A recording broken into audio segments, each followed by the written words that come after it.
Der 22. Spieltag wird eröffnet von Augsburg und Leipzig. Die Augsburger haben in Mainz letzte Woche gespielt. 0:0, muss man gar nicht viele Worte drüber verlieren. Das war stinkend langweilig. So was ich gesehen habe und so was ich gehört habe, war das jetzt nicht unbedingt ein Spiel, woran man sich am Ende der Saison noch zurück dran erinnert. Leipzig auf der anderen Seite hat 2:0 gegen St. Pauli zu Hause gewonnen. Am Ende auch wieder mit einem Mann weniger.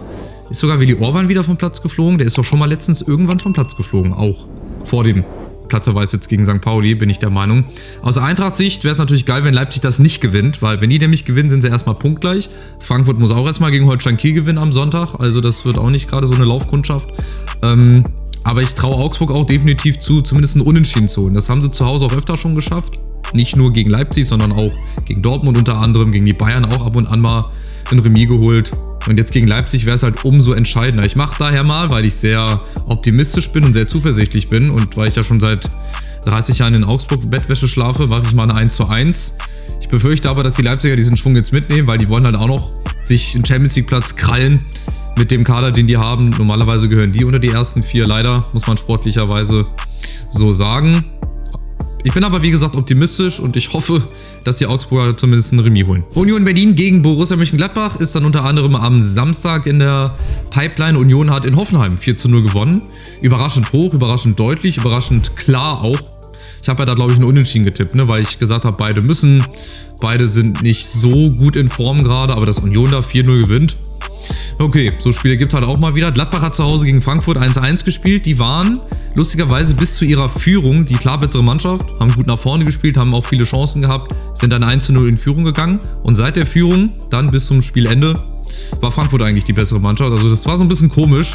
Das ist, glaube ich, auch das große Problem der Gladbacher, dass sie es oftmals nicht schaffen, dann das zweite und das dritte Ding nachzulegen. Das wird daher ein sehr interessantes Spiel. Ja? Nimmt Union den Schwung mit? Ja, kann Gladbach daran anknüpfen, an die ersten 30 Minuten gegen Frankfurt? Oder wird das auch ein Unentschieden? Ich mache da auch mal ein Unentschieden. Ich habe so wenig Unentschieden immer, ich mache da jetzt mal ein Unentschieden. Ich mache da auch mal eine 1:1. Ja, auch einfach aus dem Bauch raus das Gefühl, dass die Mannschaften sich die Punkte teilen werden. Stuttgart gegen Wolfsburg, auch ein sehr, sehr interessantes Duell. Die Stuttgarter haben in Dortmund gewonnen. 2:1 beim Debüt von Niko Kovac.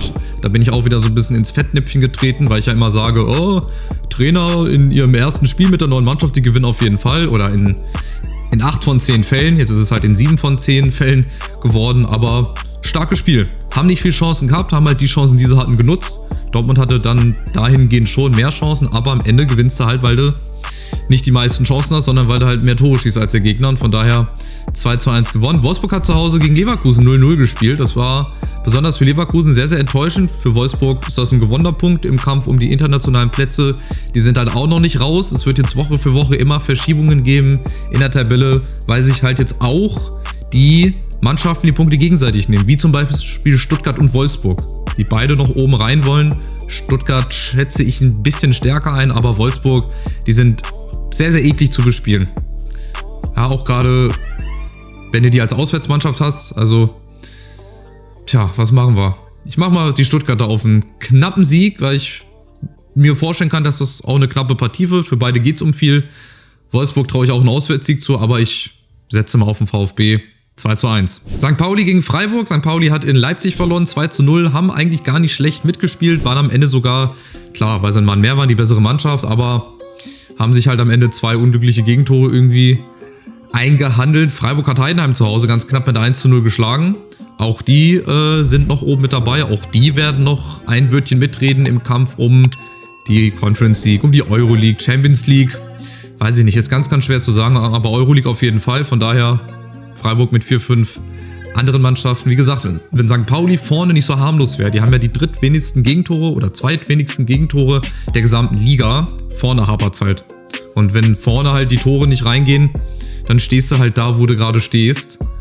Aber das könnte auch ein sehr, sehr wildes Spiel werden. St. Pauli gegen Freiburg, weil beide halt auch irgendwie müssen, ne? Und ob ich St. Pauli einen Heimsieg zutraue, weiß ich nicht. Ich mach's einfach trotzdem. Ich habe bislang noch keinen Auswärtssieg. Der wird wahrscheinlich im nächsten Spiel kommen. Bochum gegen Dortmund, obwohl da weiß er auch immer nicht, was er tippen sollte. Ich mache einfach mal St. Pauli auf Sieg. 1:0. Knappes, langweiliges Ergebnis, weil ich einfach Bock drauf habe und wie gesagt auch immer aus dem Bauch raus. Jetzt kommen wir zu einem schönen Westduell. Bochum gegen den BVB. Bochum, für die wird es auch immer düsterer. Die hatten letzte Woche in Kiel die Gelegenheit, sich ein bisschen ran zu robben an den 16. Platz. Ja, immer im Hinterkopf noch behalten, dass die Punkte gegen Union Berlin noch nicht mit eingerechnet sind, wenn die denn bestehen bleiben. Aber in Kiel dann 2-2 gespielt. Früh 1-0 zurückgelegen, dann das Spiel gedreht, dann den Ausgleich bekommen, dann eigentlich das 3-2, aber das hat der Schiri dann wieder einkassiert, weil es angeblich einen Foul vorher gab. Das war auch eine sehr brenzlige Situation. Ja, die zu Hause gegen Borussia Dortmund, die zu Hause beim Debüt von Niko Kovac 2-1 gegen Stuttgart verloren haben. Jetzt unter der Woche gegen Sporting 3-0 gewonnen haben. Ist ja Champions League Playoffs. Heute ist Mittwoch, 12. Februar, 19:17 Uhr. Die Bayern spielen dort noch gegen Celtic Glasgow unter anderem. Deswegen weiß ich nicht, wie die gespielt haben. Aber bei Dortmund, das ist wirklich so eine Wundertüte. Gegen Stuttgart verlieren sie. Sporting erste Halbzeit war auch nicht gerade so berauschend. Zweite Halbzeit dann wirklich dominant. Jetzt weißt du halt nicht, was für ein Gesicht zeigen sie in Bochum. Knüpfen sie dort an, dann gewinnen sie das. Zeigen sie ihr Stuttgart-Gesicht. Wobei sie halt auch viele Chancen hat. Ne? Das muss man auch fairerweise dazu sagen. Haben halt die Dinger nicht reingemacht. Aber normalerweise müsste das Dortmund machen. Das ist vielleicht auch mit die letzte Chance für Bochum in so einem Spiel, wo man nicht mit rechnet, nochmal einen Sieg zu holen, um den anderen noch ein bisschen Druck zu machen. Aber die Bochumer, bei denen wird es wahrscheinlich auch an der Qualität hapern. Oder würde ich jetzt einfach mal schätzen. Ich weiß nicht, was sagt ihr dazu? Schreibt es mal in die Kommentare, ob es Bochum schafft oder nicht. Ich würde jetzt die Dortmunder nochmal auf Sieg tippen, obwohl ich mir da auch nicht so sicher bin. 2-0, weil in Bochum ist immer schwer und sehr eklig zu bespielen. Und gerade der BVB, der halt auch nicht konstant spielt in der Saison. Aber ich tippe die Dortmunder trotzdem mal auf einen 2-0-Sieg. Dann kommen wir zur Vorentscheidung in der Meisterschaft. Das Topspiel am Samstagabend ist Leverkusen gegen die Bayern. Ich lege mich jetzt schon fest, sollten die Bayern das gewinnen, dann sind es, glaube ich, 11 Punkte Vorsprung. Dann werden sie deutscher Meister. Die lassen sich das dann nicht mehr nehmen. Deswegen war das für die Leverkusener, die in Wolfsburg 0-0 gespielt haben, ja, natürlich ein semi-gutes Ergebnis. Chancen hatten sie. Hinten hätten sie auch 1-2 Dinger kassieren können. Also es war nicht so eine gute Leistung, weil Xabi Alonso auch viel rotiert hat. Hat er zu viel rotiert? Hat Leverkusen das die erneute Meisterschaft gekostet? Weiß ich nicht. Selbst wenn Leverkusen gewinnen sollte, sind es ja immer noch 5 Punkte, die Bayern erstmal verspielen müssen. Was den Bayern auch zuzutrauen ist, aber die spielen mit am konstantesten eigentlich. Deswegen stehen sie auch ganz oben. Die haben letzte Woche gegen Bremen zu Hause 3-0 gewonnen. 2 Elfmeter-Tore, glaube ich, von Harry Kane waren auch wieder mit dabei. Ja, aber die Bayern gewinnen halt so Spiele. Und die stehen jetzt nicht unbedingt unter Druck, dass sie gewinnen müssen. Ein Remis würde denen auch gut zu Gesichte stehen. Sind immer noch 8 Punkte. Sind auch noch viele Spieltage, aber ich glaube einfach nicht, dass die Bayern so einen Einbruch haben, dass sie dann noch den ersten Platz verspielen. Ich werde die Bayern auch hier auf Sieg tippen, ganz knapp. Mache ich ein torreiches? Komm. Wir legen mal richtig los. Wir machen mal hier 3-2, 5 Tore in einem Spitzenspiel, wo es halt auch um viel geht. Die Leverkusener stehen unter Zugzwang, dass sie gewinnen müssen. Die Bayern können sich das so ein bisschen entspannter angucken. Die werden aber auch auf Sieg spielen. Und ich glaube einfach, weil die Bayern mit am konstantesten spielen. Hinspiel ist, glaube ich, 1-1 ausgegangen. Da waren sie auch feldüberlegen, hätten auch eigentlich 3-4 Dinger machen müssen. Mal gucken, ob sie es jetzt in Leverkusen machen, aber ich habe die Vermutung, dass die Bayern das machen werden. Am Sonntag gibt es dann 3 Spiele dafür. Bremen gegen Hoffenheim, damit geht es um 15:30 Uhr los. Bremen, wie gerade schon gesagt, in München verloren. 3-0, war nicht viel zu holen. Sind auch mit ein paar Personalsorgen angereist. Ich glaube, 2 Innenverteidiger haben ja rot gesehen. Also die Innenverteidigung hat sich quasi von selber aufgestellt. Und Hoffenheim hat zu Hause gegen Union eine richtige Klatsche bekommen mit 4-0. Da wird es auch immer düsterer für die Hoffenheimer. Ich habe keine Ahnung, ich bin auch zu weit weg. Was da los ist, weiß ich nicht. Ich weiß nur, dass die Bremer ziemlich stark eigentlich zu Hause sind. Obwohl die letzten Spiele zu Hause nicht so verheißungsvoll waren. Gut gegen Mainz gewonnen, aber dann gegen Augsburg verloren. Zu Hause gegen Heidenheim auch nur unentschieden gespielt, kurz vor der Winterpause. Das wird ganz schwer für die Bremer. Aber ich würde da mal einen Sieg machen. Ich mache hier mal ein 3-1. Ich habe halt die Einblicke aus den Highlights. Ich schaue ja nicht jedes Spiel. Ich schaue mir die Highlights an. Ich höre immer nur, ich lese auch immer nur. Und von daher würde ich ein 3-1 für Bremen machen. Es könnte auch sein, dass die Hoffenheimer da wieder einen Sieg holen. Keine Ahnung.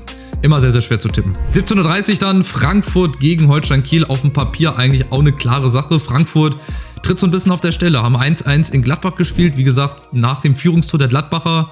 Ja, eigentlich auch überlegen bis zum Spielende. Haben halt leider nur ein Tor gemacht durch Ekitike. Can Uzun hat mir ganz gut gefallen. Der ist dann wieder reingekommen. Wir haben ja mit Michy Batshuayi auch dann von Anfang an gespielt. Der braucht halt auch noch seine Zeit, das hat man gesehen. Wahi ebenfalls.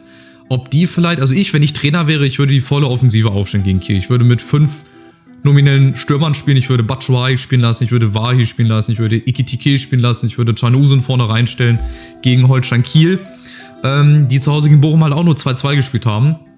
Und bei der Eintracht ist halt immer so die Sache, dass gerade ausgerechnet gegen so Gegner, die auf dem Papier leicht zu bespielen sind, dass da eigentlich die größten Probleme herrschen. Ja, gegen Bayern, gegen Dortmund, auch gegen Leverkusen oder Leipzig, da spielen wir eigentlich traditionell immer ganz gut mit. Da haben wir auch immer gute Leistung gezeigt. Aber gerade jetzt gegen Holstein Kiel, das Spiel musst du gewinnen. Wenn du den Anspruch hast, in der Champions League mitspielen zu wollen nächste Saison, musst du einfach zu Hause gegen Holstein Kiel gewinnen. Ich hoffe auch, dass sie es machen werden. Ein bisschen Restzweifel bleibt natürlich immer, weil die Kieler halt auch Fußball spielen können. Ja, die spielen auch in der Bundesliga, die haben auch unter anderem Dortmund zu Hause geschlagen, haben in München noch 3 Tore geschossen in den letzten 10 Minuten. Also da muss man auch immer ganz, ganz stark aufpassen. Ich hoffe und ich bete einfach, dass die Eintracht da das seriös spielt, dass die sich diese 3 Punkte holt, die sie brauchen. Weil Leipzig ist da, Stuttgart ist im Nacken, Freiburg, Wolfsburg, Gladbach, keine Ahnung, wenn die mal eine Serie starten, wo es mit denen noch hingeht. Also von daher hoffe ich auf ein 3:0 von Frankfurt gegen Holstein Kiel. Und den Abschluss um 19:30 Uhr machen Heidenheim und Mainz. Heidenheim hat in Freiburg verloren mit 1:0. Die spielen oder haben auch gestern, ich muss ja immer so ein bisschen umdenken, gestern bei Kopenhagen gespielt. Hinspiel der Playoffs in der Conference League, je nachdem wie erfolgreich das war. Letzte Woche, wie gesagt, in Freiburg verloren. Die stecken halt auch mit dem Abstiegskampf, war aber auch klar, das verflixte zweite Jahr. Da sind sie, glaube ich, sehr realistisch in Heidenheim. Mainz hat gegen Augsburg zu Hause 0:0 gespielt. Mit eines der langweiligsten und ereignisarmsten Spiele, glaube ich, der gesamten Saison. Da wird man am Ende nicht mehr drauf gucken und sagen, weißt du noch, am 21. Spieltag Mainz gegen Augsburg. Und so ein ähnliches Spiel könnte ich mir da auch vorstellen. Beide müssen, beide wollen. Heidenheim ist vielleicht ein bisschen mehr unter Zugzwang. Mainz will sich auch oben festsetzen. Also erwartet man eigentlich eine offene Partie, würde ich jetzt einfach mal so von Weitem behaupten. Aber es ist natürlich nicht immer so. Habe ich eigentlich einen Auswärtssieg? Genau, ich habe 2 Auswärtssiege, 2 Remis, 1, 2, 3 Heimsiege. Machen wir nochmal einen Unentschieden zum Abschluss oder Heidenheim auf Sieg? Was meint ihr? Ganz, ganz schwer. Mein erster Gedanke war Unentschieden, also nehme ich den auch. Ich mache hier bei Heidenheim Mainz eine 1:1. Hoffe und bete, dass das irgendwas bringt. Speichere die Tipps und wir gucken natürlich wie immer, wie jede Woche, auf die Gesamtübersicht. So sieht es aus. Wir haben nämlich einen neuen Tabellenführer. Bergmann mit 279 Punkten. Vor dem Champ 3 Punkte Vorsprung, dann Hegebusch, Rass und Musiklo. Ich hoffe, der Champ hat noch nicht getippt. Ist ja noch ein bisschen Zeit, aber Bergmann, der holt auf. Ihr seht, wie eng das hier zusammen ist. Ich bin auch ein paar Plätze nach oben gekommen. Platz 28. Mit ganz oben werde ich nicht mehr viel zu tun haben, aber ihr seht, ich glaube hier oben die ersten 5, ersten 6 könnte ich mir vorstellen, dass die das unter sich ausmachen. Es sei denn, es gibt nochmal irgendjemanden, der holt 20 Punkte an einem Spieltag. Hat 3 Ergebnisse, komplett richtig, die Tendenzen richtig, also holt dann mal 3 Punkte. Schwer zu sagen. Also Bergmann, Cem und Hegebusch, das sind die ersten 3. Und genau, die anderen, ich scrolle mal hier ein bisschen runter. Und dann wünsche ich euch nebenbei gesagt schon mal viel Glück für eure Mannschaften wie immer, viel Glück für eure Tipps. Und dann sehen wir uns wieder nächste Woche, wie gewohnt. Selbe Stelle, selbe Welle. Und dann gibt es die Tipps zu Spieltag 23. Gucken wir mal kurz auf Spieltag 23, was erwartet uns da so? Freiburg-Bremen, ja, Wolfsburg-Bochum, Gladbach-Augsburg ist jetzt nichts irgendwie Spektakuläres mit dabei. Gut, die Bayern gegen Frankfurt, gut. Ich glaube, das ist mit das interessanteste Spiel vom ganzen Spieltag. Würde ich jetzt einfach mal so spontan behaupten. Freiburg gegen Bremen könnte man sich noch geben. Hoffenheim, Stuttgart, Derby. Aber ansonsten glaube ich, Bayern-Frankfurt auf den Sonntagabend. Das hittet schon hart. Also macht's gut, bis nächste Woche. Bleibt gesund und wir sehen uns. Ciao, ciao.